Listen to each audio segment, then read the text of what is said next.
sparks, throw gas on fires, almost out and laugh at all of it. For life's a fit of frenzy, vows 38 and soured angels made from devils, disheveled, wrecked, and then devoured and sent back down to die. To learn man's sole predicament is that he is a soul sent to live and waltz and dance and prance within the loss of everything. So bring your best, strongest defense and rest your head upon the lap of the God who gave birth to all that is and loved you all the time. Lord, hear me in the here and now. Present me truth and show me how to express which is and cannot but be your servant everlasting.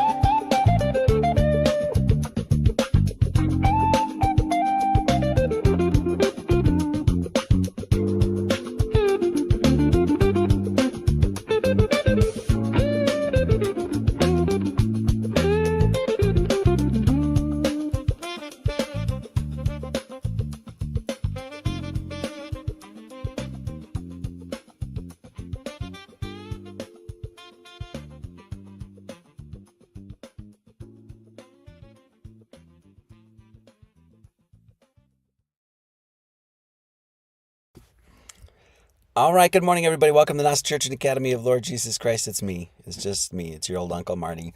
We do service every Sunday at 9 a.m. Central Standard Time. You remember this? Remember back in Beecher when I was doing all these in my car? For those of you who don't know, when we first started the church, we didn't have internet service, so we lived in this cabin in the woods. So I would do these services the first year and a half out of my car. And so here we are. We're back in the old 2013 Honda Fit. What you're going to learn today, you really should learn at a college and or a university or even in your church and things like that. But no, you got to come to this dusty old church and listen to this guy freaking live stream out of a Walmart parking lot in a 2013 Honda Fit. That's where we are in life. So that's what it is. So anyway, did I say I'm Marty? I am. Welcome, everybody. Thank you for coming to church this morning. As you can see, we're live in the Walmart parking lot. So this is going to be a banger today, guys, okay? And hopefully I do it justice. I pre-recorded this last night, but I was like, you know what? I want to do this live because I want to be with the people because I love doing it. So let's do a prayer, and then we're going to launch into this, all right? Got a lot to cover today, as we always do. Strap in. Gonna be a mind exploder. Wrote this the other day. Your name is signed and sealed, my Lord. The ink is dried and red. Thy wonder of your holy word is now lodged up in my head. This life shall be my last earth life, the one I take, my final stand. For I'm coming home to your mighty throne, for I'm washed in the blood of the Lamb. Your voice and song, it echoes loud, and the bells they ring throughout. As the devil's hymn full of vice and sin, he bellows and screams and shouts. For I'm off this wheel of fortune's spin, no more am I cursed and damned. For I'm heading north as I've been called forth, for I'm washed in the blood of the Lamb. Your light of love, it beams and shines and finds thy true men of heart. Thy darkness comprehends it not and is dull to thy glorious art. And upon his paradisical grounds my feet shall one day land, for I know my place in his loving embrace, for I am washed in the blood of the Lamb. To every man for his work shall he be meted and judged accordingly, and to every soul his heart is searched, weighed and measured to see his own worth. A wedding day is coming for me, with the water all turned to wine. And the temple shall be cleansed from head to toe, and the inner chamber shall shine. Through gates of pearl so heavenly, you and I shall walk hand in hand. For paradise calls us back from our fall, for we are washed in the blood of the Lamb. And so we're going to talk about today, we're going to talk about a whole lot of stuff. Basically, this is going to be sort of a confluence of conglomeration of a lot of things that we've covered before, but it's going to be very new. So this is called episode 167. It's all in your head, and we're going to focus on basically the process of illumination, that sort of thing. Focus on the head. We're going to look at Mary Magdalene. We're going to look at, of course, the process of Kundalini. We're going to find the anatomy of everything that's going on up here upstairs, okay? And it's going to be... I was shaking when I did this, so I hope you all enjoy. Okay, here we go. So we'll just start out with W.L. Wilmhurst. Am I okay, everybody? Am I sound all right? I think we're okay. I think you'll yell at me. The carnivore diet is doing you good, F. Well, we'll see. Okay, this is W.L. Wilmhurst. It involves the deepest introspection into oneself and perfect discrimination between what is real and permanent and what is unreal and evanescent in ourselves. As aspirants to the mysteries, that's what we all are here, as you know. As aspirants to the mysteries could not learn the secrets of the temple without entering into it, learning its lessons, undergoing its disciplines, and receiving its graduated initiations, so no one can attain self-knowledge save by entering into himself, which is what we will be doing today, distinguishing the false from the true, the unreal from the real, the base metal from the fine gold, sublimating the former into the latter, and ignoring what is negligible or superfluous. The very word initiation primarily derives from the Latin ire, to go within. And thence, after learning the lessons of self-analysis, to make a new beginning, an initiatum of the reconstructing one's knowledge of a life and manner of living. The 43rd Psalm states the same instruction, I will go into the divine altar. Similarly, the Masonic initiation contemplates a going within oneself until one reaches the altar or center, the divine principle or ultimate hidden base of our being. And that's what we're going to do. We're going to go in, and as it says, we're going to distinguish the real from the unreal, and we're going to define the base metal from the gold. We're going to be doing a little alchemy today, because that's what we do. And of course, we're going to be focused on ye old noggin, the old bread box of neurons on top of that old Taurus of yours. And so that's what we're going to be focused on today. And of course, the Bible just tells you this if you read it appropriately, of course, which is you have to come here for that, apparently. I don't know. So, and when they come into a place called Golgotha, they say it's the place of a skull. So, as we know, Jesus is dying and resurrecting, and Jesus is dying and resurrecting on the cross of you. This is what's going on. The story, as we're going to see, in the sky is happening in here, okay? Anatomically, okay? Cosmologically, anatomically, we're going to have a nice little meld. And they bring him onto a place called Golgotha, which is being interpreted the place of a skull. It's all going on up here, okay? This is all metaphors for what's happening up here. What we're going to see is this is reflecting up there in ways that I had no idea. So interesting. Okay, so we're going to be doing alchemy today. Alchemy is all about totality. It's all about wholeness. It's all about bringing the entire thing into one holistic study, one holy science, okay? This is all, of course, based on what? 360. So what we're going to do today is actually recognize this. We're an alchemical vessel. We're going to find the gold up north here, okay? So alchemy, if you just multiply through alchemy, it's 1, 2, 3, 6, 5, 1, 2. You can see it right down there. It multiplies. You multiply that. It's 360. It's the degrees of those compasses in the square, of course. So the square and the circle, of course. It's important because Lord Jesus Christ is 72. The 72nd prime is 359, which means its divisors are 1 and 359. So just the number 72 related to Jesus Christ is related to wholeness, okay? So we're going to be doing some alchemy today, and we're going to be turning lead into gold. We're going to be basically going to find the gold up north. And we're going to be doing that. How to do that is, of course, you have to mine. You have to mine for that gold. Now, when you say mine, of course, is a pronoun. It means my, me, that sort of thing, belonging to me. But when you say mine, what are you doing? It's a pit or tunnel made in the earth for the purpose of obtaining metals and minerals. Okay, and that's what we have to do. We have to mine ourselves. We have to go into the earthen vessel and see the Logos, experience that, not only psychologically, but anatomically. When we do that anatomically, we see that, holy Lord, this is all related cosmologically. And then we start to really, put the whole puzzle together. So what we're going to do is go into mine, and we're going to go look at our mind, right? And we're going to mine ourselves for that gold. And that's what vitriol is all about. That's what alchemy is all about. It's visita interior terra rectificando invenias occultum lapidum. Blah, blah, blah. Latin for what? Visit the interior, the center of the earth, and you will find the philosopher's stone. This is the vitriol, okay? This is obviously done with the holy number 7, as you can see here, and we'll see that. But this is what you do. When you mine, what do? You're mining your mind. This is really what you're doing. This is why they're so close phonetically, all right?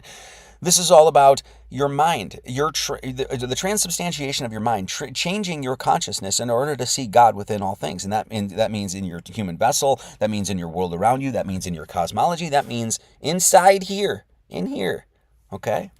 So we go through a process of putting things back together. That's really what the spiritual process, the spiritual quest is all about. It's all about remembering. It's all about you came here and you were lost and people told you you were a monkey and blah, blah, blah. You were told all sorts of lies about who you are, where you are, what the earth is, that sort of thing. And you have to go through this process, a psychological, psychoanalytical, of course, spiritual process within of taking all of the disparate things in the world and putting them back together, putting the story, the true story, his story, if you will, back together. And this is what you have. So when we talk about memory and mind, it's all about members, okay? When you remember something, what are you doing? Keep and bear in mind. Of course, we know what it means to remember, to be mindful, that sort of thing. But what is a member? Re means to do again. And what is a member? It's a body part or organ. It's this. And of course, when we talk about a body part, what is it? It's a limb. It's a limb. That's going to be important because we're going to see the tree all day long in us, okay? And this is the whole process, is making the body whole again, which means if we don't know anything about ourselves, right? Are we holistic? No, we're lost little sheep. We're ignorant. We're ignoramuses. We're idiots about what goes on within us. How much it's attached to cosmology, that sort of stuff. And so our whole process is putting the story back together. This is what the Egyptian myths are all about. In fact, they just give you the math of dismembering and then remembering. So these are stories of remembering, and they're going to point to your head. The Egyptian Eye of Horus, as we can see, that's the brainstem right there, 164, and this will all make sense. The 164 is your brainstem. The 132nd there, that's your cerebellum. That's your tree of life. Of course, the 1/4 there, that's going to be your thalamus. With 8th on top of there, that's your gyrus. I think many people know this. So basically, this whole idea is that you put the story of the disparation, the separation together, and you put it all back together and make it whole. So this is the Egyptian Eye of Horus. This is exactly what happened to the Wedget. The Eye of Horus was whole, separated. Isis went and retrieved the pieces and put the thing back together and was missing one. The one is you. Same sort of thing in Isis and Osiris, and I'll show you why we're showing all this. 14 pieces, Osiris was cut up into. Isis went and picked up 13, and missing one. Of course, the one is you. This is all about Horus, or what is known as Thoth. And Thoth is specifically about what? This is the Hermeticism, the origin, if you will, right? Hermeticism, alchemy, and all of this stuff is ultimately about transforming the mind, transforming consciousness, transforming your dumb self to recognize to have the Gnostic experience. So this is Thoth. Thoth is it's just a hop, skip, and a jump from thought, of course, right? And so this whole idea of Thoth is mastering your own self, your own temple, through your mind. Every single one of these characters are saying this. Mercury on the very left is a recapitulation of Hermes Trismegistus, is just a reflection of Thoth.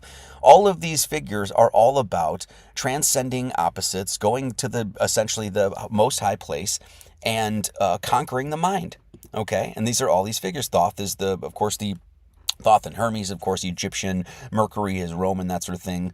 And of course, you have tons of illustrations of these.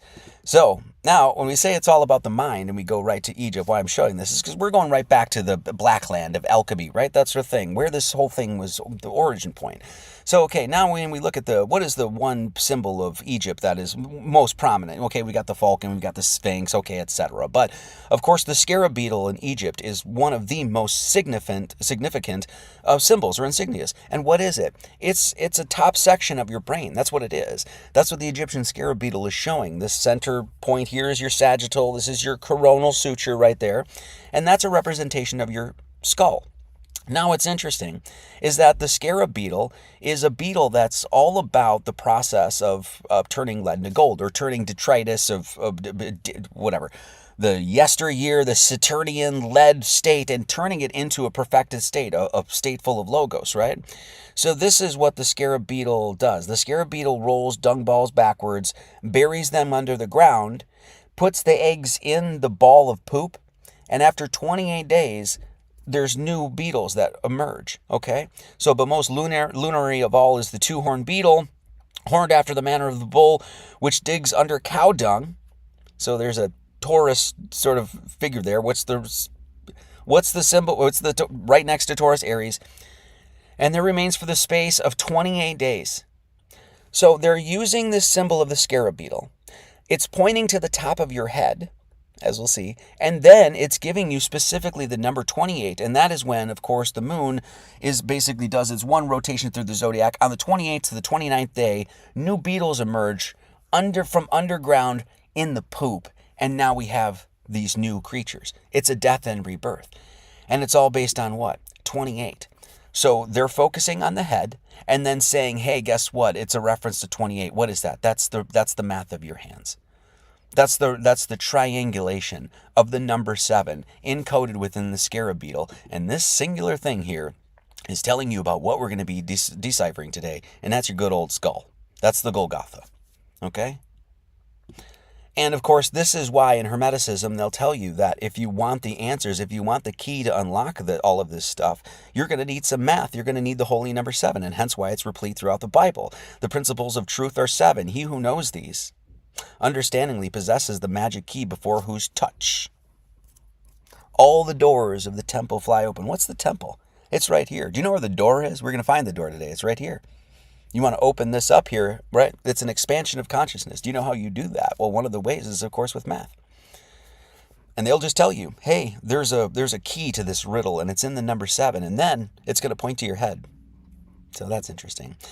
The whole point is that the reason that this world is so screwed up, the reason that the churches have their heads up their sphincter, is because they don't have heaven in their mind. And I mean this in a very, very, as we're going to see today, very literal sense. You don't have heaven in your mind. You're not, nearly all of these pastors and preachers, they know nothing about the heaven above, and they know nothing about the heaven within. Okay? They don't know any of these connections. They don't know any of it, which means that they don't know the core principle behind their religion. No, you got to come to the Gnostic preacher to see that, right? That's the thing. That's, in a parking lot in Walmart. So when we say the first thing we're going to do is find the gold in that head, find the gold in that head. Well, that's because the first thing we have to do is hear the word. In the Bible, it's always about the word, and we know that the word transcends the Bible. It's in the Mayans had a word, the Hindus had a word, etc. The Egyptians had a word. Okay, what is that word? That is, of course, that's God speaking to you. And if you have the consciousness and you're actually dedicated, you'll listen and you'll receive these things. This is gnosis. So when you hear, you're hearing what? Jesus Christ, what is he? He is the sun. He is represented by gold. Of course, that's why you have the aura right behind his head, right? That halo behind his head, because he is the sun. The sun is gold, okay?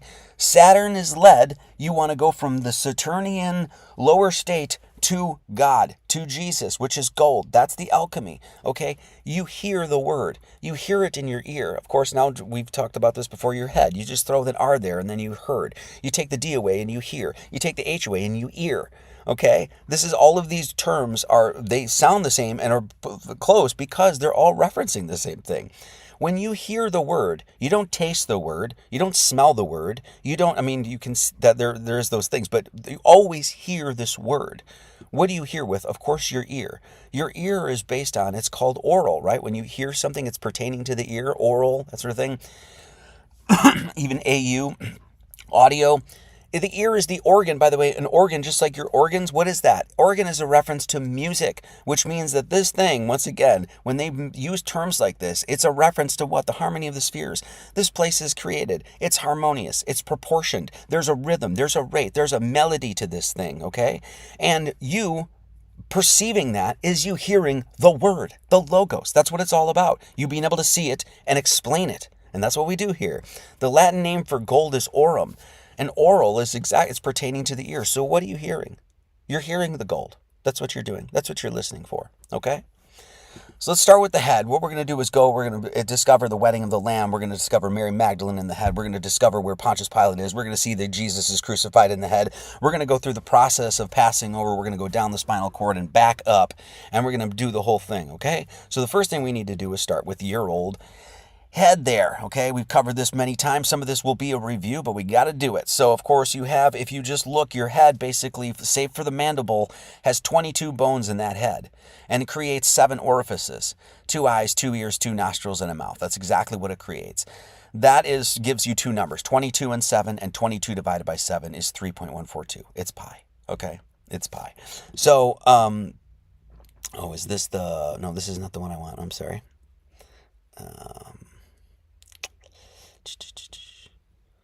Let's go back here.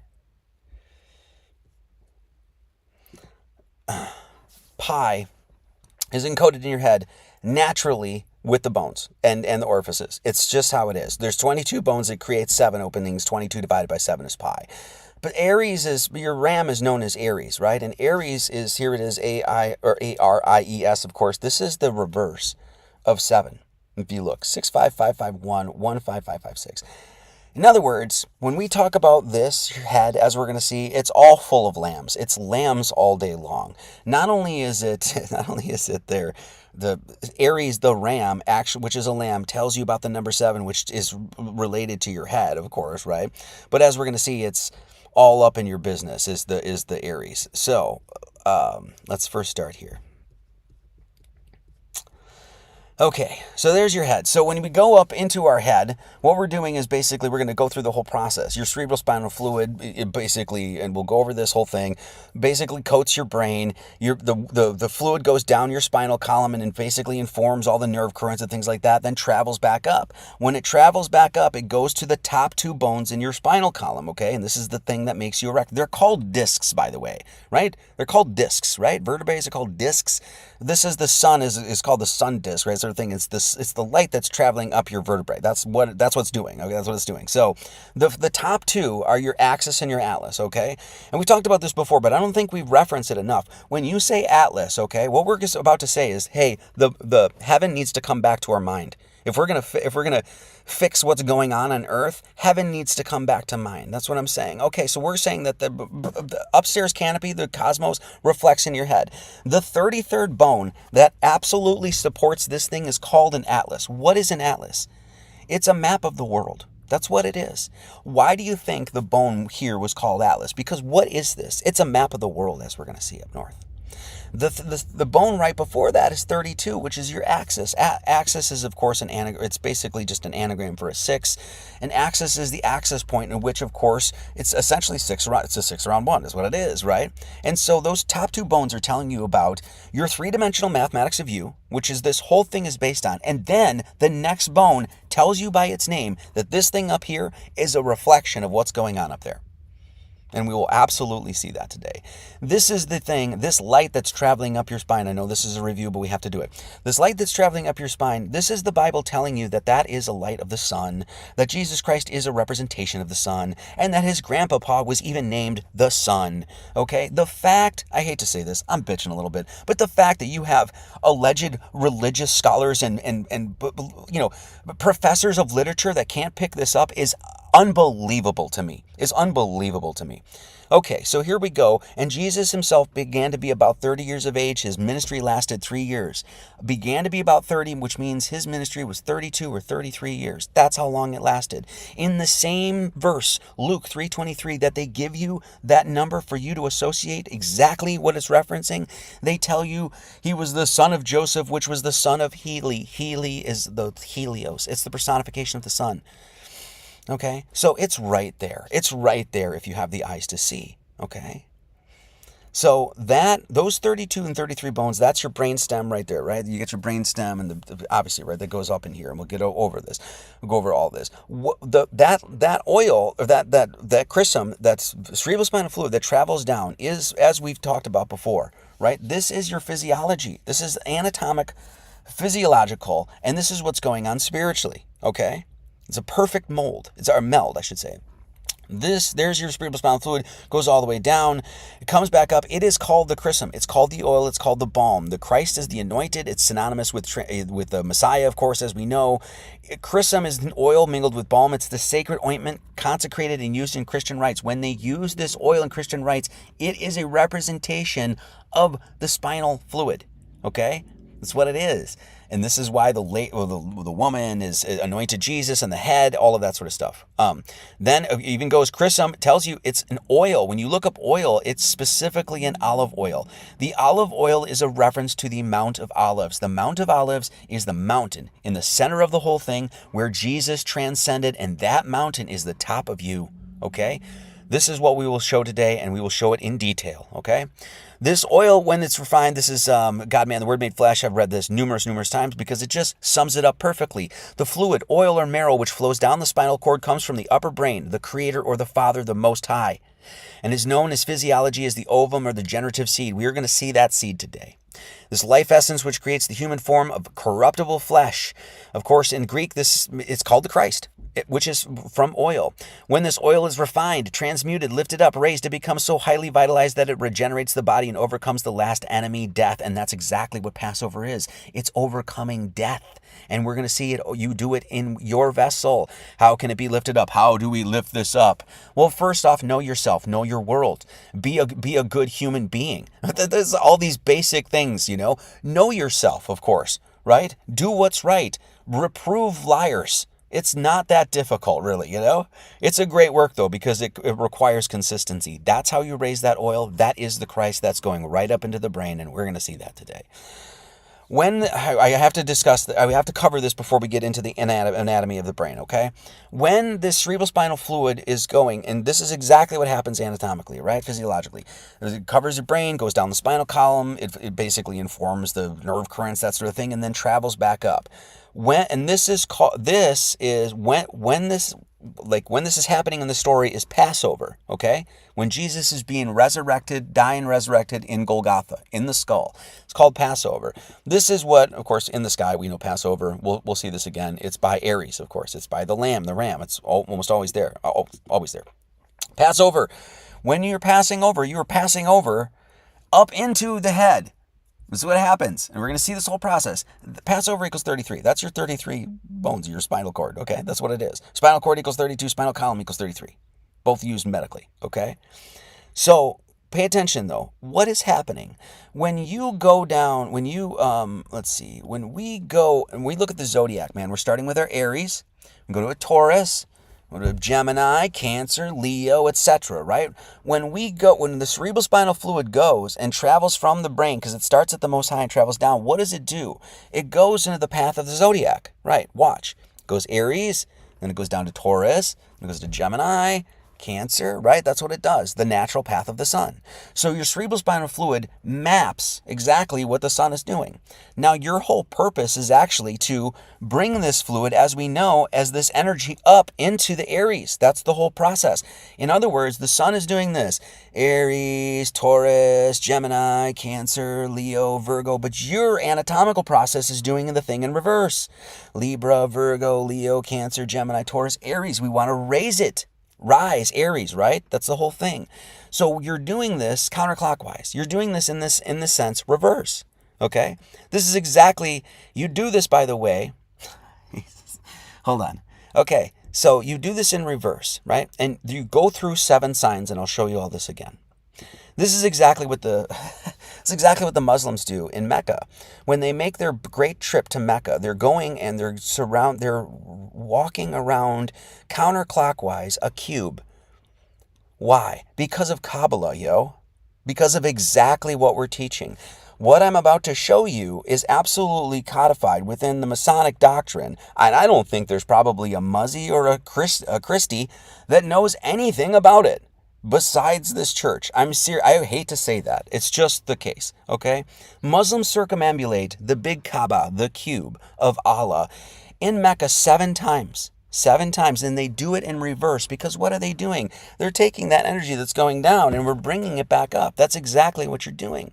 This in Masonry is called the Royal Arch. And we cover this again, and this is the 7 signs. It's the 7 signs that we go down from your hip all the way up into your Aries. We haven't even gotten to the head yet. Okay, so here's your Royal Arch. It's the 7 signs, as you can see there: Aries, Taurus. It goes all the way to Libra, and that's your hips, and I'll show you that. Okay, this is called your Royal Arch. The Royal Arch is specifically the arch of, and it's 143 watching as I'm saying this. 143 watching as I'm saying this. Do you know what the Royal Arch equals? 143. There's 143 watching this, and the Royal Arch equals 143. I'll get back to that. Okay, so what you're doing is, once again, the cerebrospinal fluid is going down, but you're reversing that. So you're going from your Libra. You see that? You're going from your Libra, then you go to Virgo, then you go to, etc., right? And you're walking back up, your Cancer, Leo, that sort of thing. And you do that in 7 signs, okay? 7. This is what they're doing. The holy number 7 unlocks this whole thing. Okay, well, this is exactly those signs. Aries, Taurus, Gemini, Cancer, Leo, Virgo, Libra. You're starting from your Aries, you're going down to where your hips are, right? And then you're traveling back up What is this? It's 143. Why is that important? Lord and God, when you multiply the consonants and the 11 times 13, you can see right there, consonants in the full gematria total of both Lord and God equal 143. But it's also the 7 planets of the zodiac. Sun, Moon, Mercury, Venus, Mars, Jupiter, Saturn. 143. So that whole process, you don't go down into your Aquarius. You don't go, the cerebrospinal fluid doesn't go down into the Pisces. Doesn't do it. Stops right essentially at your hips. Takes those 7 signs and travels all the way back up. And that's what all of this is. That's Mecca. That's the Royal Arch. And that's you. And that's encoded, yes, it's encoded in the zodiac, it's encoded in the 7 planets of the zodiac, and it's encoded in Lord and God. Facts. So when that cerebrospinal fluid goes all the way down and then reverses, you're reversing. What are you doing when you reverse, by the way? The whole process of a religious process is literally religio. Religare means to link, to chain, to unionize, to link back. That's exactly what you're doing zodiacally.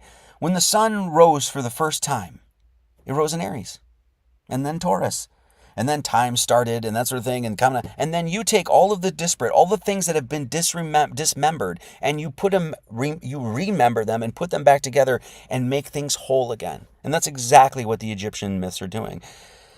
And that's what the process is of going up here. It's all based on 7. The entire thing is based on 7. When we cross, when we go, we have this energy and this light that goes up, and we're going into the skull now, right? We're going up in our spinal column. Now we're going to go into our skull. The first thing that you cross is a big door. That's basically your brainstem, your medulla oblongata right there. And you can even see, in order to get into the skull, there's a big opening, and it's called a big door or a big hole. And it's called your foramen. It's called your foramen. And it's literally phonetically foramen.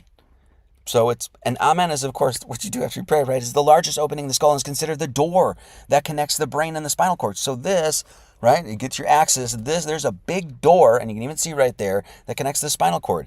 This is and it's called a door or a gaping hole, great hole. And that's what it is. You can see right there. There's the hole. That's where your spinal cord is going. So when they say, all of the times that we've mentioned in the Bible, when they say, and then they went in and they shut the door. And then they went in and they shut the door and they prayed in silence.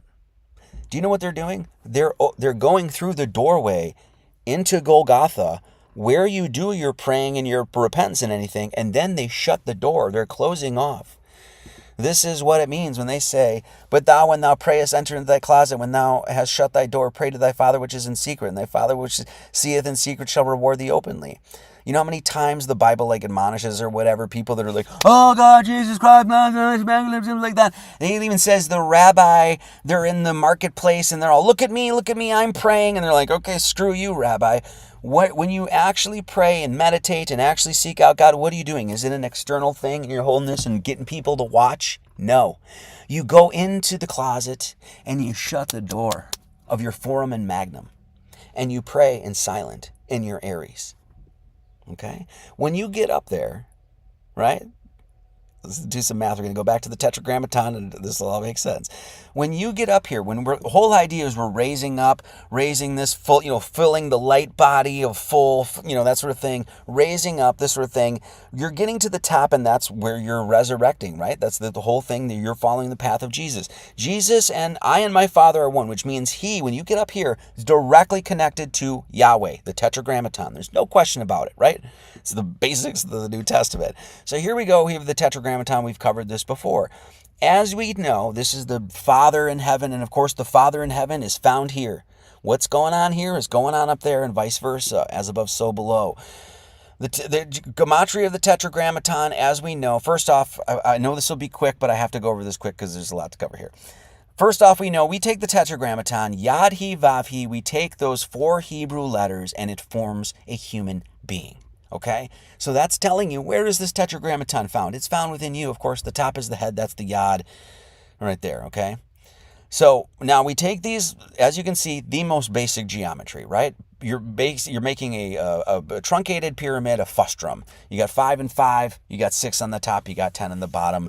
This thing creates this triangle, okay? As we've covered numerous times. The triangle that's on the back of your $1 bill, it has a specific geometry. That geometry, without question or controversy, is found in Yahweh. There's no question, okay? What that geometry does is maps and tracks the path of the sun throughout the year, which means this whole thing is about, what is it about? The sun within you, raising the sun up, literally Christ being the sun, raising it up your spinal column into your Aries, which is the Lamb of God, etc., right? This triangle maps and tracks the degrees of the Tropic of Cancer and the Tropic of Capricorn, which means it's mapping and tracking the sun throughout the 365 days of the year. Okay? Right? As we know. So, one sense, you're the unfinished pyramid, and you have to finish that pyramid. This is what the Tetragrammaton looks like. It's called a frustum. That's what it is in the lower left-hand corner. And this is what the Jews build it. This is the tabernacle.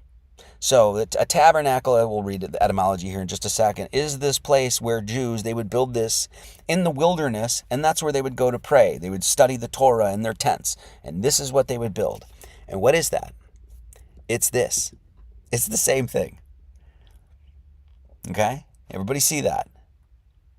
So what is a tabernacle, though? So they're building this, and of course, all of this is symbolic. That building is essentially what?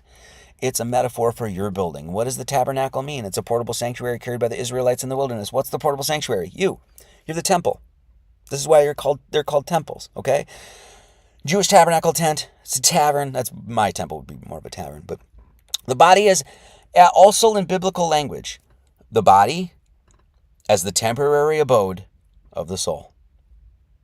So, everybody says, Yahweh, it's some Jewish something. Okay. Okie dokie. Okay. There's your 47 degrees. That's you can map that with a stick in the ground, once again, to find that. Okay? Everybody see that? And that's in Yahweh. Now, that top pyramid, the very thing that you're supposed to is representing the what? Of course, it's the all-seeing eye of God. It's Yahweh in your head. It's Jesus in your head. It is the pineal gland. Is the that sort of thing. But it is the chief cornerstone. That's what this all-seeing eye of God is. Why is it the chief? Because it's the thing at the top. Why is it the corner? Because it's the corner. And what is it? It's a stone. Obviously, it is the chief cornerstone. When they use the words chief cornerstone, the phrase chief cornerstone, that is a reference to the all-seeing eye of God. It's the eye of Israel neither slumbers nor sleeps. What is like Psalm something or whatever. And the apostles and are built upon the foundation of the apostles and prophets, Jesus Christ himself, being the chief cornerstone. So when we see that tetragrammaton represents a human body, that pyramid points to the top, and that's your head, and that's saying, guess where God is? Guess where Yahweh is living? In Golgotha. Where also is contained the scripture, behold, I lay in Sion. Sion is the mountain in the center. What is the mountain? The mountain represents you. There's a capstone at the top. I lay in Zion a chief cornerstone, that our sons may be as... therefore, saith the Lord God, behold, I lay in Zion a foundation stone. A triad stone. A triad stone? Triad? Anyway, so what is that? Of course, that is your lamb, your ram, your Aries that's on top of your head. So, now let's look at the sutures. So this is all about the lamb. Right? Going through the foramen magnum, a big hole. Now we're into the head. Let's look at this outside of our head, right? These are the sutures of your skull. You've got a sagittal suture right here. You've got a coronal suture right here. You've got squamosal sutures right here that covers your temporal bones. This is your occipital bone, your parietal bones, frontal lobe, that sort of stuff, okay?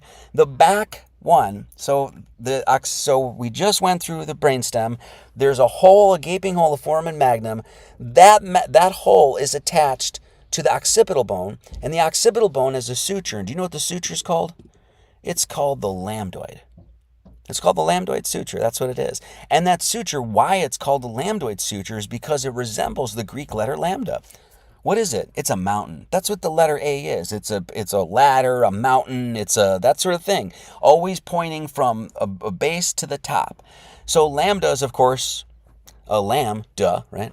A lambda, and of course this is the lambda is, and this is well known in mysticism. It's not even contested at all. The lambda is absolutely directly referencing the Tetractys.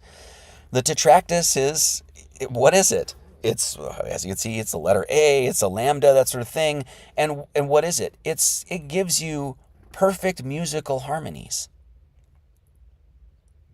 That's what it gives you. So in other words, when you're saying, hey, this thing is musical and there's a rhythm, there's a rate, that's the thing. Yes, why it's called the Lambdoid Sutra is because the back looks like this. The back cuts up like this, okay? The Tetractys, once again, not even questionable. It's a truncated pyramid. That's what it references. The Tetractys is. The lambda is a triangle. The lambda's point right here. And that's pointing to the all-seeing eye of God. That's what it references.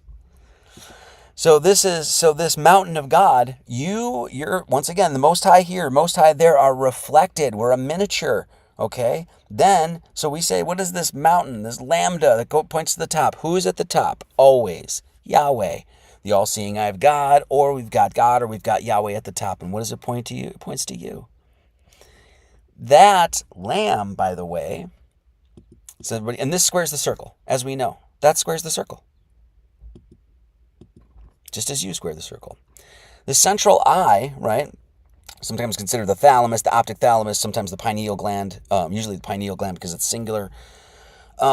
This is called your lamb, your L-A-M-B. If you just switch the B to a P, and that's literally all you're doing, right, that's a lamp, okay? Now, okay, let's just read this. This comes from, I think it's George Carey.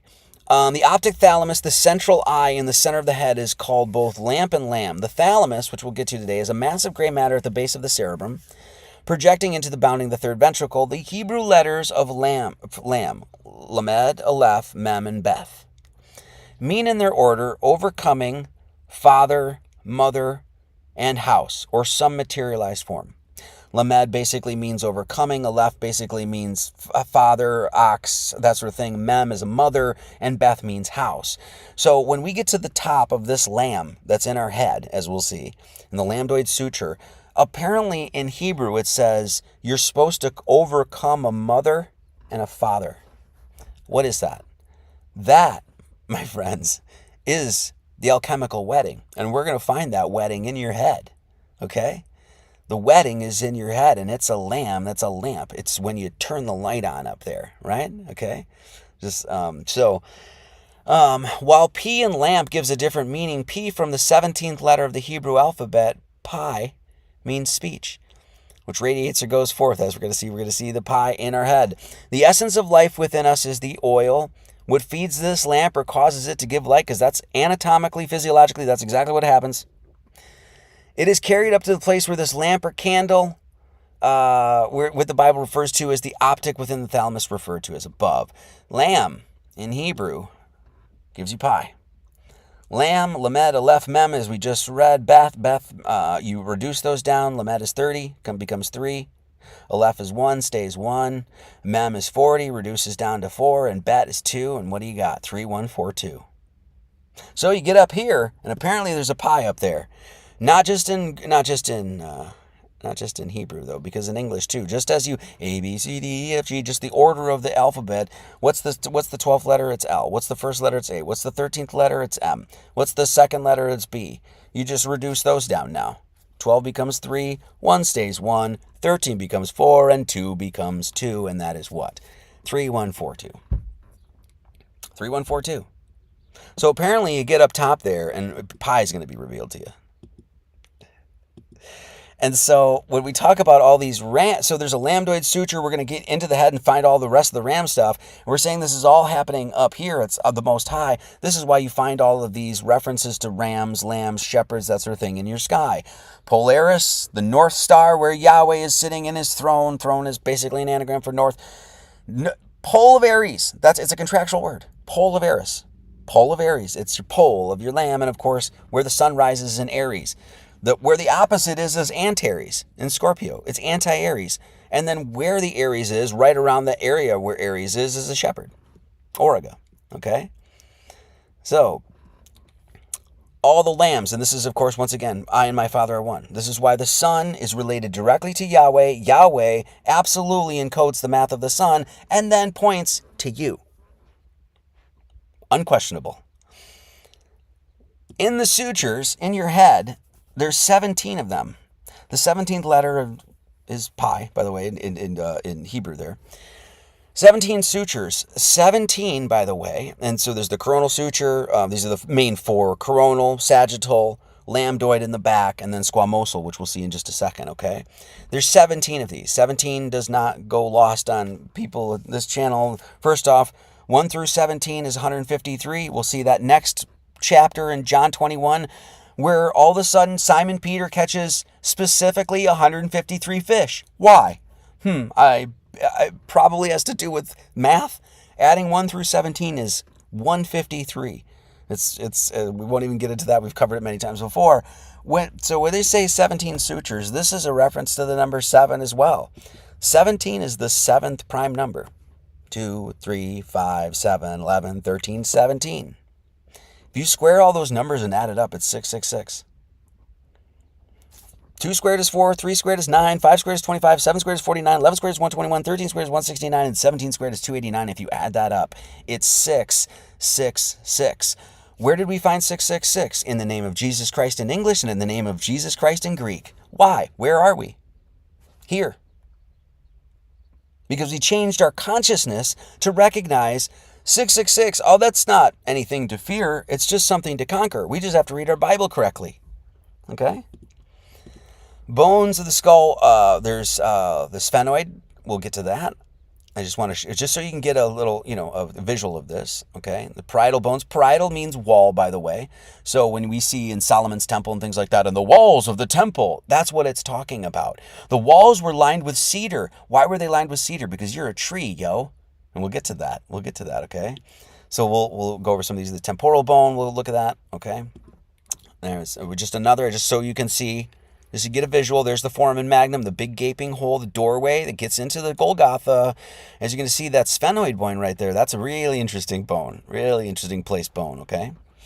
Okay, so you basically have your sutures that go over these sections, right?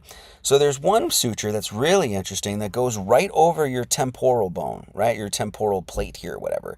And it's a suture, and it's called your squamosal.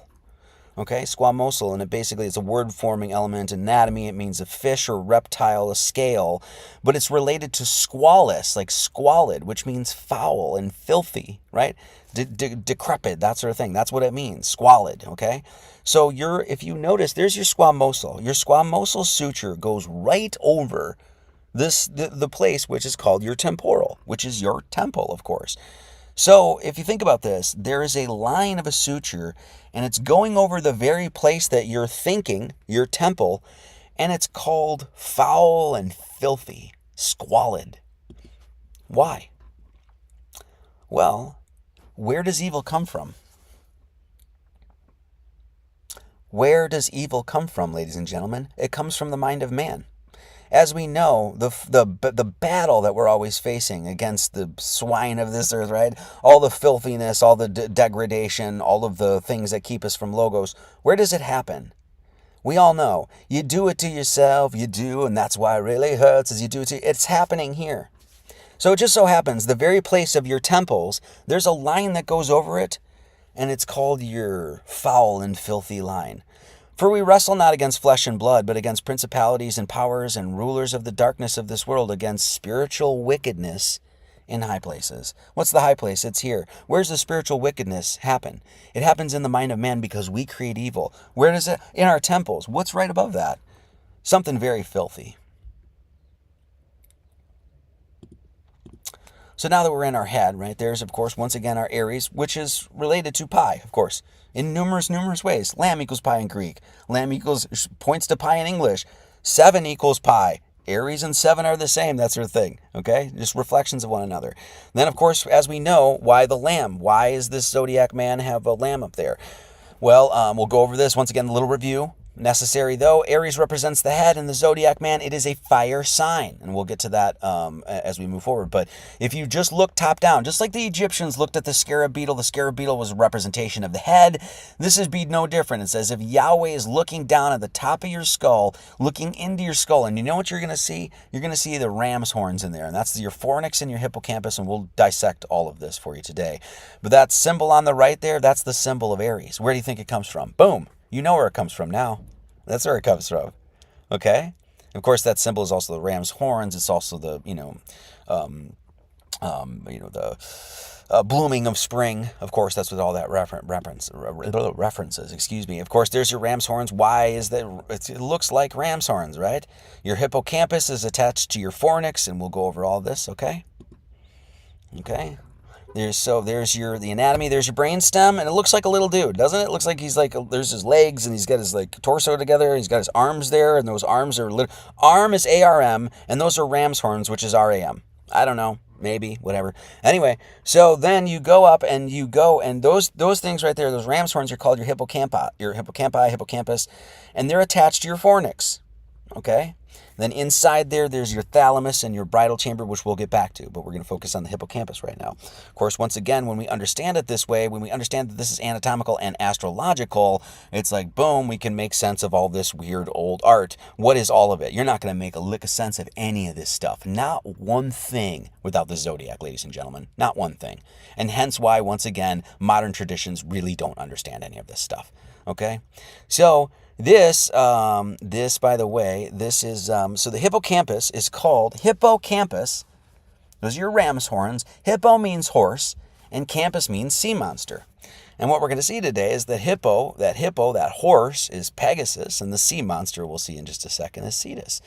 And that horse, that's exactly where you square the circle. Crown circlet of Pisces at the top there, the square of Pegasus. What is that? That's a squared circle, ladies and gentlemen. So there's, and of course Pegasus is found in multiple, it's Odin rides a horse, a Pegasus, white or gray horse that flies, that sort of thing. Jesus, that's on the horse, that sort of thing. Even Muhammad rides a white horse. It's like, where does this stuff come from? There's Pegasus once again. Okay, so there's your sea monster. Once again, I'll make sense of all this in the next slide here. There's Aries. What's right under Aries, your ram's horns, is the head of a sea monster. It's called Cetus. This is, of course, Jonah and the whale. And here it is. So, by the way, all of this is happening at Passover. We already know Passover is the idea of passing over into the head, and then all of this stuff happening up here. Great. Okay, cool. So when we go into Passover, we go into the head, there's the hippocampus right here, right? Hippocampus means horse and sea monster. A kind of sea monster, part horse or dolphin or fish.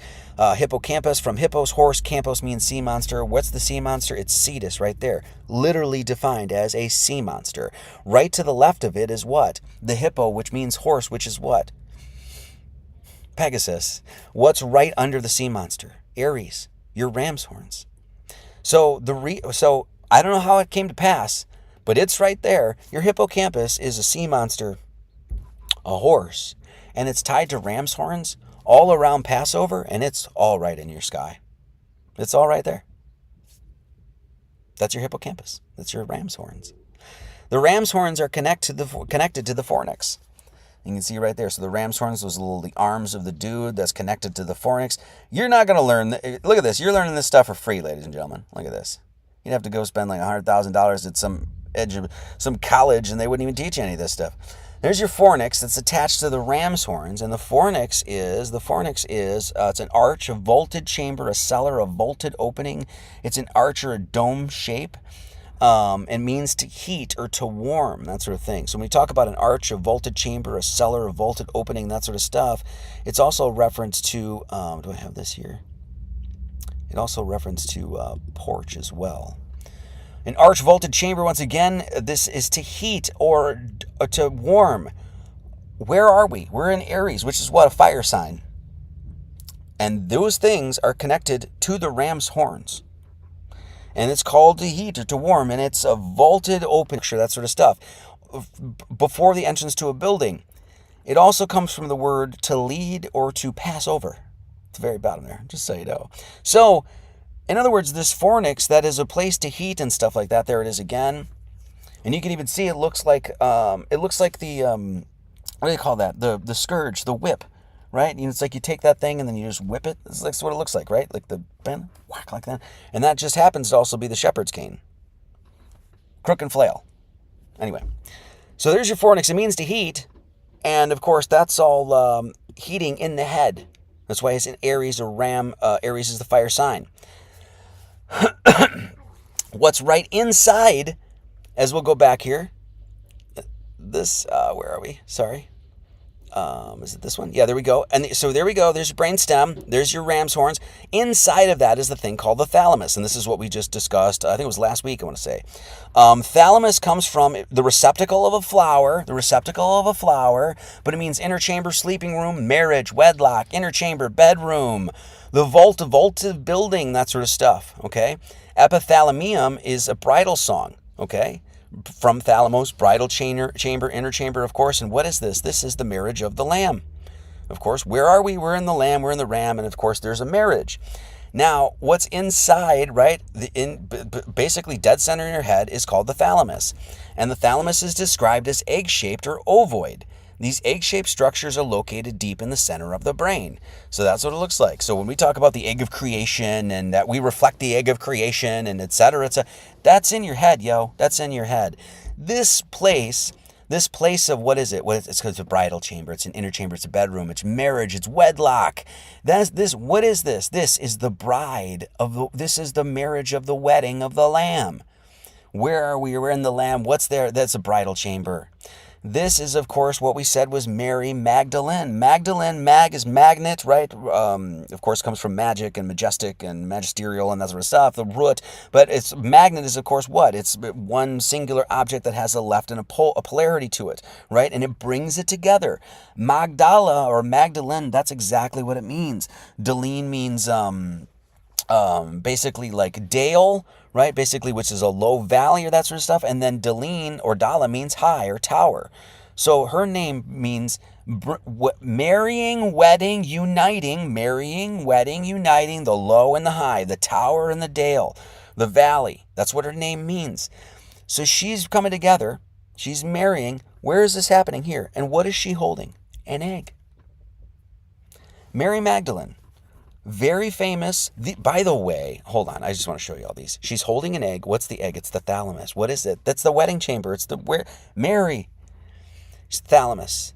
She's holding a red egg. It even says on the egg, sometimes Christ is risen. Okay? There it is. Mary Magdalene. Pointing to the thalamus. Pointing to your Aries. Now, I just want to mention this. So these here, most of these right here are Orthodox paintings. Do you know what I did before I went live here? I went and said, what do the Orthodox think this means? What is their explanation for why Mary is holding an egg? And of course, they give you loads of explanations. Well, the egg is symbolic of rebirth and blah, blah, blah. Great. Okay. Is that it, though? No, it's not it. No. Not an Orthodox priest or preacher or anything like that, even though these are Orthodox paintings. None of them know what it actually means, what this is actually pointing to. Not one. It's pointing to the marriage of the Lamb in your head. Let us be glad and rejoice and give honor to him for the marriage of the Lamb. Capital L there. Why did they put capital L? Points to pi in a bunch of different places. That's true. For the marriage, the wedding, the marrying, uniting of the Lamb that's happening upstairs is come, and his wife hath made himself ready, and to her was granted that she should be arrayed in fine linen, clean and white. Why is it clean and white? Because it's from a lamb. The fine linen is righteousness of saints. And he saith unto me, blessed are they which are called. You are blessed if you are called unto the marriage of the supper of the Lamb. It's happening here. That's the alchemical wedding. That's how you do it. You marry the opposites. This is what alchemy is all about. This is what lamb means. To overcome the mother and the father in your house. That's what it means. 145 watching, that's the number of days a lamb is pregnant. So, and we know, so this wedding is happening upstairs, the inner chamber, the thalamus, the wedding song, the bridal song. We also know that there's a wedding, there's marriages happening in the sky. Sorry, it's hot here in Walmart. You got a circle and a square right there. What is that? That's the marriage of the opposites. You've got another wedding right there of Andromeda and Perseus. Their wedding right there. Of course, right? Then you've got the king and the queen, Cepheus and Cassiopeia. There's another wedding. There's another marriage. There's another uniting of opposites. Uniting of opposites, uniting of opposites, uniting of opposites, and then it points to the very center of the top where Yahweh sits. It's like the same thing with you. It's like uniting of opposites, uniting of opposites, uniting of opposites. Then it points to the very top, the center, where Yahweh sits. In your temple. It's the temple. It's the holiest temple. It's the temple that was not made with the hands of man. With Solomon's temple, right? Solomon's temple. The temple not made with the hands of man. Who made your temple? Of course, Solomon's temple, that fornix are the pillars outside of Solomon's temple. This is your fornix. Whoops, let's look at this one again. Oops, sorry. Where is it? There you go. There you go. So inside is the wedding chamber. This is a vaulted, arched opening. It's a porch. That's what it is. You walk into the porch and then you go into the inner temple, and that is on the side of your temples directly. Okay? So there's that. So there you're in. So then you cross the pillars. And what are those pillars? That's your fornix. Sorry. Fornix. There's your two pillars that are sitting outside Solomon's temple. Okay, Sol, of course, soul is, of course, soul, and Am is word, and An is a reference to the sun, of course.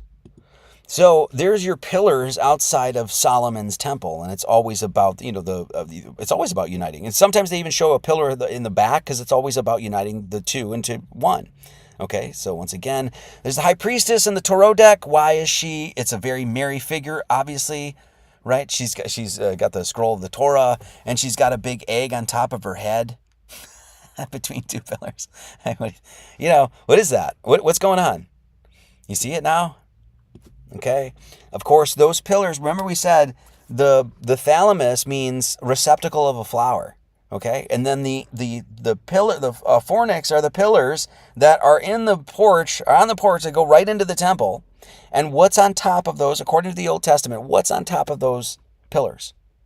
Flowers, lily work. And the chapiters were upon the top of the pillars were of lily work in the porch, 4 cubits. It's a reference to the cubit. Reference to the cubit again. And then they even tell you the right was called Yakin and the left was called Boaz. Yakin and Boaz, there it is again, of course. Will establish and strengthen, that sort of stuff. Basically, there it is. That's your fornix. And it just so happens that if you multiply Boaz and you multiply Yakin, you get 364. Add it together. 2 times 2 times 1 times 1 is 4. And then 4 times 1 times 3 times 6 times 5 times 1 is 360. 360 plus 4 is 1 less than what? 365 of the sun that's in your head that Yahweh points to. Boaz and Yakin is 26. Lord God, 26. Yahweh, 26. You know how those muzzies, those slims, they circumambulated counterclockwise around a cube? Remember that? Cube is 26 total pieces.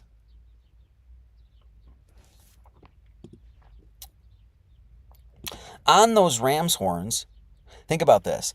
When we talk about look at this subtlety, okay? Watch this. We talk about the alchemical wedding. It's all about transcending the opposites and getting to that higher state, right? That's what it's all about. Even the word lamb itself.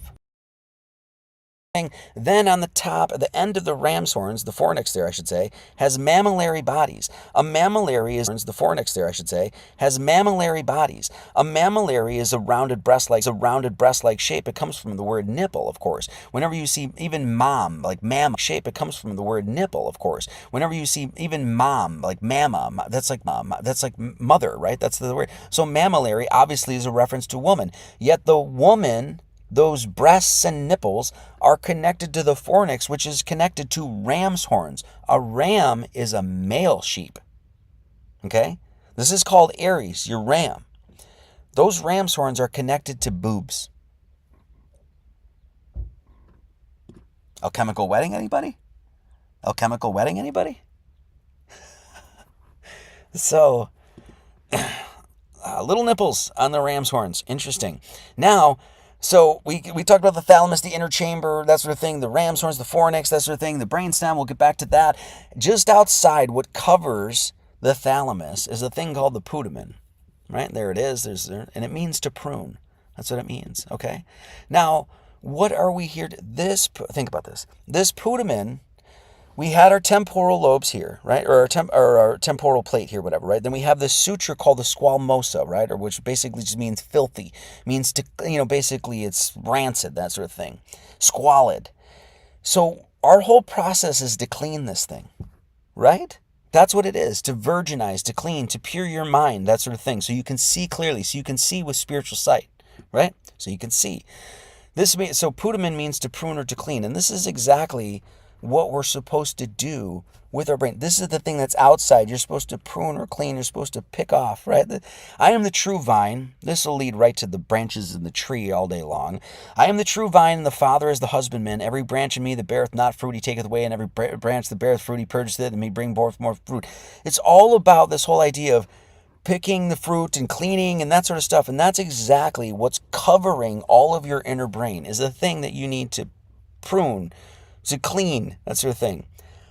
That is leading right to your brain stem, right? That sort of thing. And this is, by the way, all of this references, and I'll show you this, is all a reference to the fact that you're a mini tree. There's a tree in the center of the creation, metaphysical tree. We are part of that. We're branches from that tree, okay? And this is why in Matthew they give you a family tree instantly. The first thing they give you is a family tree, because you are part of that family tree. This is where you're from.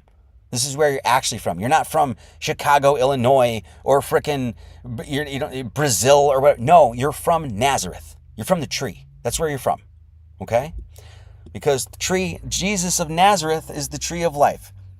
Okay? As we know. What does Nazareth mean? It means watchtower, branches. It means consecrated, which means it's sacred. It means a scattering, a diaspora. It's to protect or to preserve, to branch or to shoot out, to scatter, to sow, to scatter, to winnow. What is that? It's a tree. A holy tower that protects, branches out, and scatters things in the wind. That's called the tree of life. Jesus is from the tree of life. We are branches from that tree, okay? And hence why we're going to find a tree in your head, okay? This is, once again, I just want to show this quick.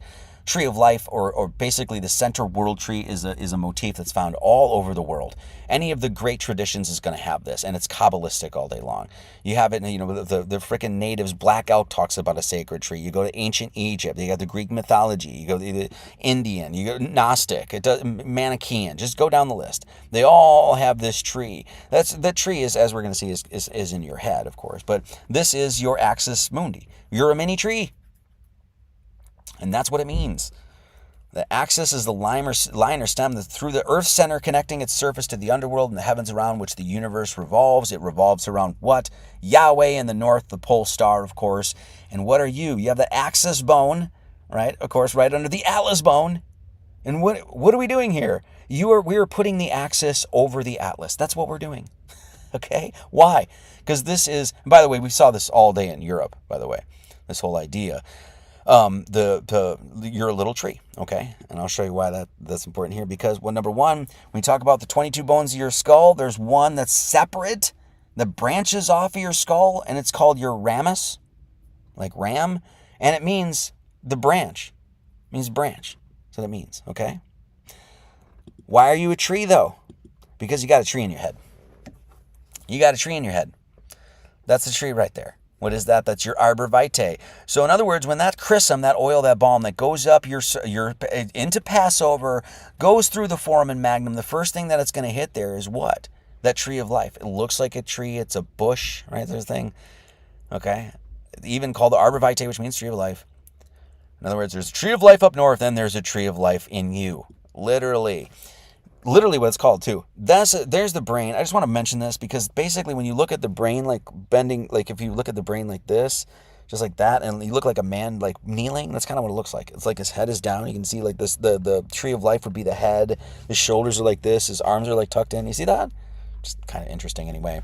But this is what the burning bush is. Once again, show me a Christian tradition that can make any sense of this. We're just going to go boop, boop, boop, boop, right? It's right there. And the angel of the Lord, first off, what is the Lord? We just talked about this last Sunday. When Lord is capitalized, it's specifically a reference to Yahweh.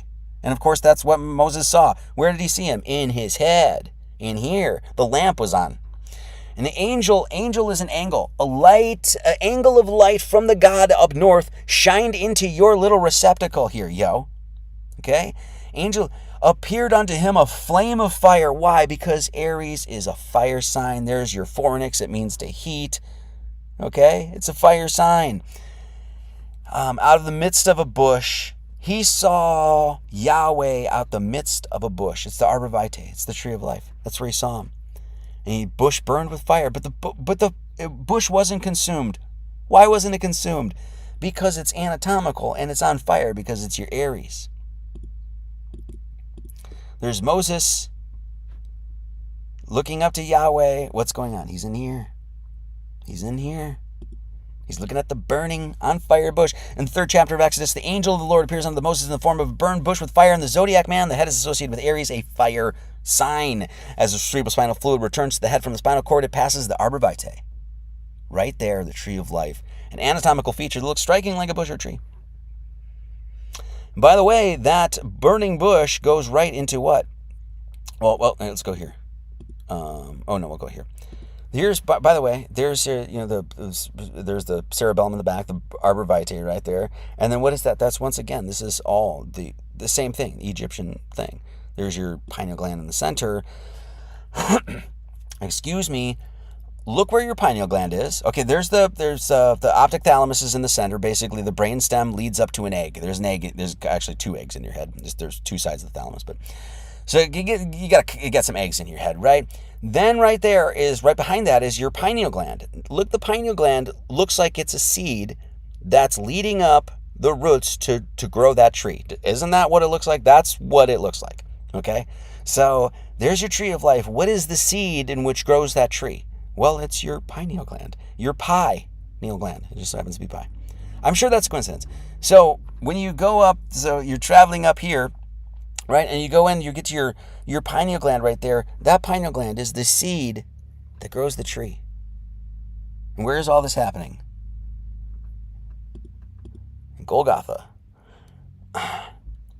Jacob called the name of the place Peniel, for I've seen God face to face and my life is preserved. He's got eternal life. He saw God face to face.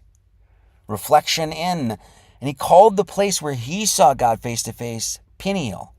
Moses saw God face to face, and where was he? Well, the burning bush, which is attached to what? The Peniel. Just a quick one here. Does everybody get that? Okay. Just a quick one here. The cheekbones, right? The thing that essentially makes you smile is called the yoke. It's called your zygomaticus, and zygoma means yolk, right? That's the thing.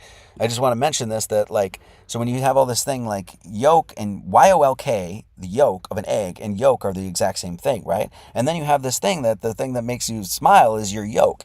And then it says for my yoke is easy and my burden is light. And take my yoke upon you and learn of me, for I am meek and lowly in heart, and I shall find rest. And that's the thing. And they say, well, okay, well, that's kind of a stretch. Except this yoke right here is attached, what is this? This is your Taurus. This is your bull. Okay? A yoke of ox. And another said, I have bought 5 yoke of oxen, and I go to prove them. That's the thing. A yoke is also a link of chain. Think of all the terminology that's being used here that's related all to the same thing. What are we doing? The religious process of bringing it all back through yoking, unionizing, chaining, bringing back, going through the Taurus, and then going up into our head. And what's in there? There's a yoke in the center of our head, and there's yoke on our cheeks. And there's, of course, the yoke of the oxen that brings us up. You see the subtleties of what's going on here? Okay, I just wanted to mention that. So let's look at behind the eyes now, okay, right? Of course, we're looking at our pineal gland. Let's look at that bone that's right behind the eyes. This is called the sphenoid bone, right? What does that look like to you? It looks like wings, obviously. They're even called greater wings, right? Greater wings, lesser wing, that sort of thing. Here's another picture of it. Greater wings, that sort of thing. The sphenoid bone, there it is in relation. So there's the foramen magnum, so you can see exactly what's going on, where the cerebellum is, where the ram's horns start to form. You can see it right there. That right behind your eyes is that sphenoid bone, and then of course right behind that is what basically your optic thalamus and your pineal gland, right? There's a sphenoid bone again, And so this is basically, what is it? It's a bird in your head. That bird, by the way, is basically nestling, in one sense, the optic thalamus, the egg. Okay? This is Horus. Of course, he's the falcon-headed god. He's a representation of the sun god, of course, that sort of thing. And of course, there's the circle on his head that shows he's enlightened. That's it's akin to the halo and that sort of thing. And he's a falcon-headed god. So this is the, I just kind of want to show this, take this for what you will, but this is the Ark of the Covenant, of course, and they always have this notion that there's like these, the winged creatures at the top, that sort of thing, showing there's the Ark of the Covenant. And the Ark of the Covenant is called your Capparet, and they don't even know where the etymology comes from, but it basically means mercy seat, right? And it's basically like two cherubims at the end that cover in the space in which Yahweh appeared and dwelled. Well, we know where Yahweh is appearing and dwelling. He's in your head, obviously. There's that sort of thing. And so this appears and this is connected with the rituals of the Day of Atonement. And of course, atonement is at one mint, and that's exactly what you're doing in the alchemical marriage. You're bringing all things together to one. This thing is called the Capparet. This is cap. This is what it means. Cap is your head. So the Capparet is basically a cover. So what is it? It's your head. Okay? This is where you see, so where is this? As far as I could tell, I think you're looking at the Ark of the Covenant in your head.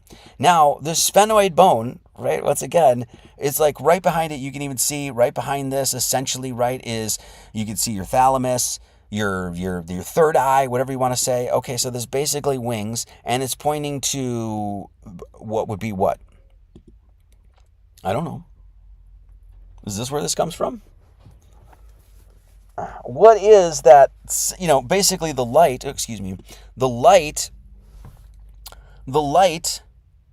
that's traveling up your spine, that goes up into your head, into your Aries, is a representation of the sun. So now you have what? A winged disc. And what is that winged disc? It's sphenoid bone. It's literally the wings in your head. Right behind your eyes bowls. Okay? Everybody see that? Okay. Yeah, there's that. Sorry. Okay, so everybody see that? All right, now let's look at this one. So we basically we got this brainstem here, you go into the foramen magnum, then you get into the top there, right? So let's look at your brainstem here, right? And when we look at the brainstem, what we're going to find is Pontius Pilate. That's what we're going to find, okay? Now, we discussed who Pontius Pilate was. We deconstructed his name numerous times, that sort of thing. We recognize Pontius Pilate is what? He is the ferryman. That's what he is. That's what he is doing in the story. He's taking Christ from the living to the dead, and of course, Jesus is going to be reborn and stuff like that. But a ferryman, that's what he is. That is what his role is in mythology and things like that. Takes the living essentially across a river, as you can see there. This is all ferryman, to the other side, to the dead, except Jesus is going to be reborn. So this is who Pontius Pilate is. He's the ferryman. And of course, we find that in his name. Actually, let's do this one.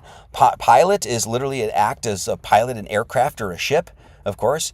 You pilot a helicopter, you pilot a plane, you can pilot a vessel, a ship.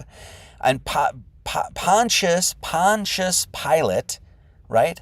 Pilate, Pontius, pons comes from, pons means a bridge. In anatomy and that sort of thing, it means a bridge. Even a pontoon, of course, he is the guy that brings, and I'll show you this astronomically, and then we'll show it anatomically. The pontoon is a flat-bottom boat, one to support a temporary bridge over a river, a drawbridge. It's all about a boat and a bridge. That's what pons means. So Pontius Pilate is someone who's steering someone over a bridge, that sort of thing. And that's what his name means, and hence why he's the ferryman. Now, of course, we said that this ferryman was, of course, Centaurus. Centaurus is in the southern celestial hemisphere and standing over the southern crux. Okay? See this? And of course, we said that this is what's happening in Passover, that Jesus is being taken to the cross, dying and being reborn, receiving eternal life, setting the standard for you, the path for you, so that you'll take the path as well. So there is Centaurus, Pontius Pilate, putting Jesus on the crux, on the cross, in the sky. Okay? And this is, there is the astrology of this. I want to walk through this step by step. There's the astrology of this.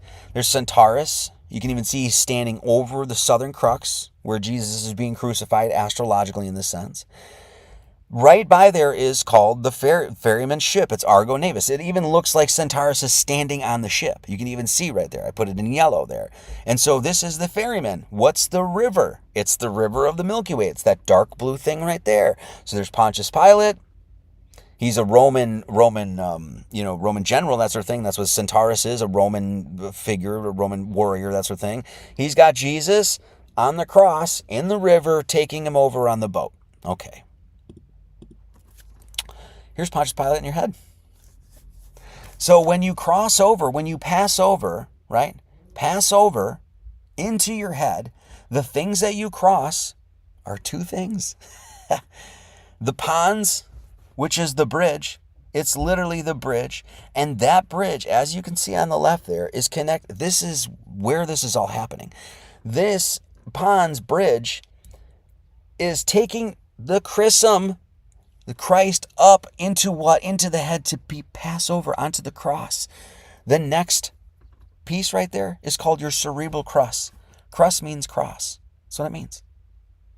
So you have Pontius Pilate, the pons, taking, which is the bridge in your right here, taking the chrism, which is exactly where this goes, up through the cross into the wedding chamber.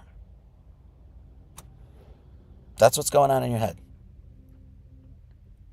Everybody see that? So there's a Pontius Pilate up north. There's a Pontius Pilate down south. That's where all that's happening. Okay, one more, and then I gotta go because I'm sweating like crazy. All right, last one. So let's see. We went through basically the whole thing, right? We didn't go over all parts of the brain, but some of the major ones. The sagitta, by the way, that's a reference to astrology too. I wasn't even going to get into that today. But so now we're going to look at one last thing, right? Now we all know the mouth is pi, right? Sort of thing, that sort of thing. We all know the 32 teeth in our jawbone, and that's Christ. Christ equals 32, that sort of stuff, right? There's one thing here. There's a bone right here, and this one is just nuts.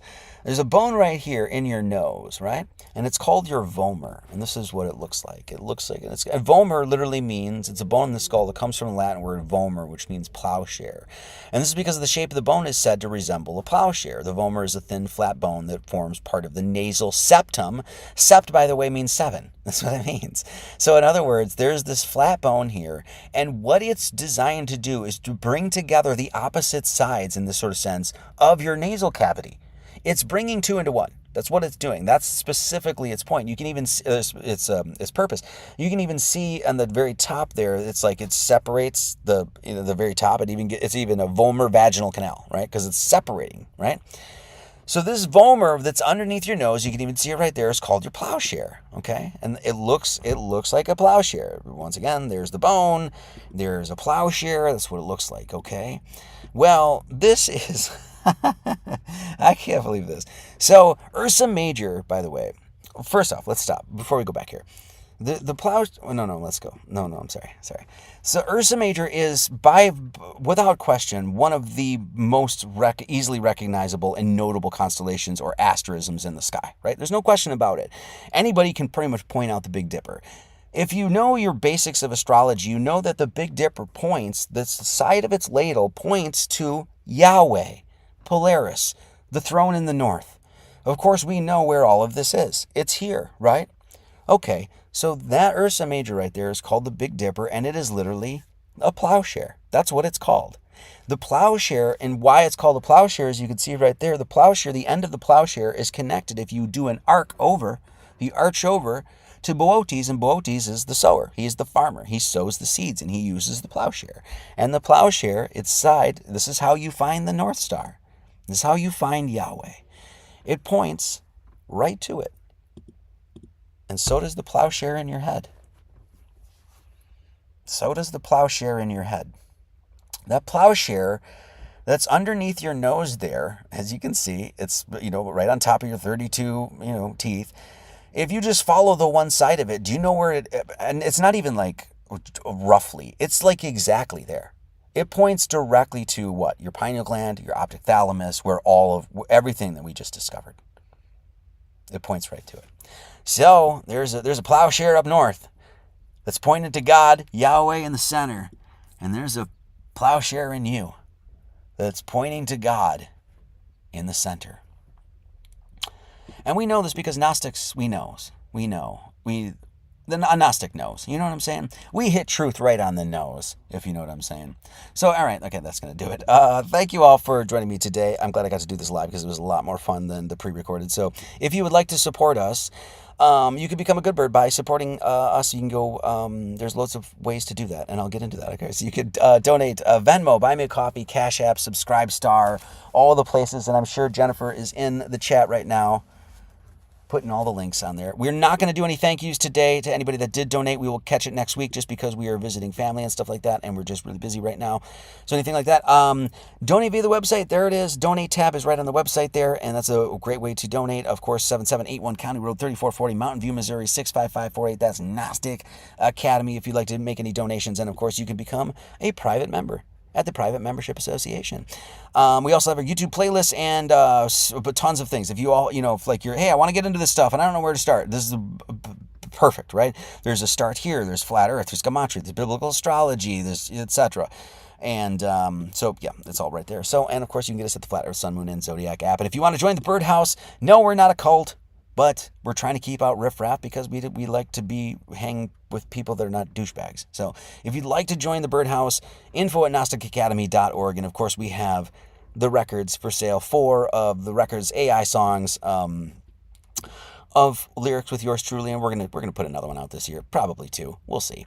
Church store, if you'd like to support. Okay, that's gonna do it. Thank you all for joining me today. Looks like we had about 160, 170 watching. That's good. We'd like to get those numbers up, those rookie numbers. We can get them up. I hope you learned something today. There's lots more to go over too, and we'll revisit all of that. We'll have to when we do Revelation, of course. But and so we'll go over that. And once again, please support what we do. You're not going to find this anywhere else. Unfortunately, I say that all the time, but you're not going to find this anywhere else. So if you'd like to keep this alive and like to see this keep going, please support us, okay? That's all. All right, that's going to do it. Which one is it? May you always keep yourselves in the love of God, looking for the mercy of our Lord Jesus Christ unto eternal life. May His grace be with you all. Amen. All right, that's going to do it, guys. I will see you on the flip side, and all right. I will see you next Sunday. We will be finishing the book of John. And then from there, we got lots of stuff going. We're going to do, I think I'm going to do the 88 constellations. We're going to do an overview, and that'll be sort of like a not for kids only one again. We're going to do, I'm pretty sure we're going to do the Tarot deck and a few other ones that we're going to get on, but we're going to finish the book of John first and then Revelation.